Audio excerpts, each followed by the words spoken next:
After the introduction of the oil embargo and the refusal of the EU and the UK to ensure transport from the Federation, Russia redirected the flow of raw materials to India, Turkey and China. The situation was resolved by the G7 countries and the EU by introducing an oil price cap. But Russia has outplayed itself in the issue of gas exports. Wishing to freeze Europe, the Kremlin closed its valve. But Ukraine's partners managed without Russian fuel in 2022 and 2023. So Russia's oil and gas revenues are declining. The drop in the budget as a whole was more than by a third already in the first quarter of 2023. Russia actually wiped out the budget deficit that had been planned for the year.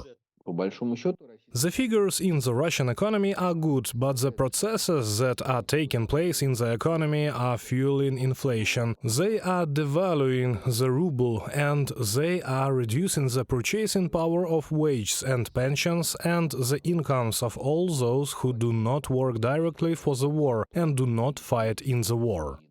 The import substitution course has also failed. Dependence on China has led to the monopolization of high-tech markets in the Federation by Chinese companies. The Kremlin pours the main budget funds into the military-industrial complex. Meanwhile, Ukraine continues to push for further strengthening of sanctions pressure on the aggressor country.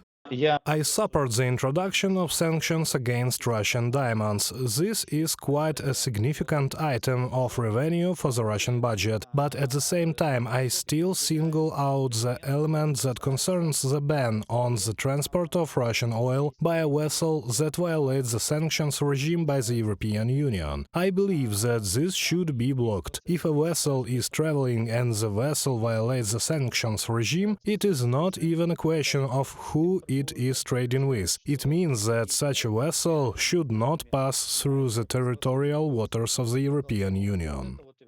The EU unified policy of supporting Ukraine has also been tested by Hungary. Budapest has repeatedly tried to block restriction packages against the Federation.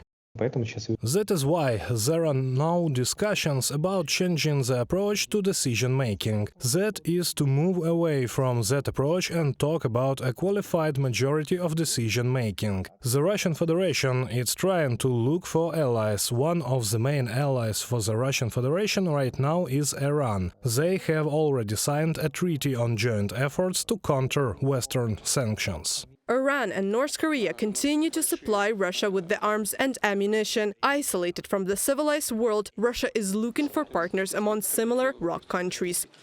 Reported by Anastasia Tarnavska, Larisa Zubenko, UATV News.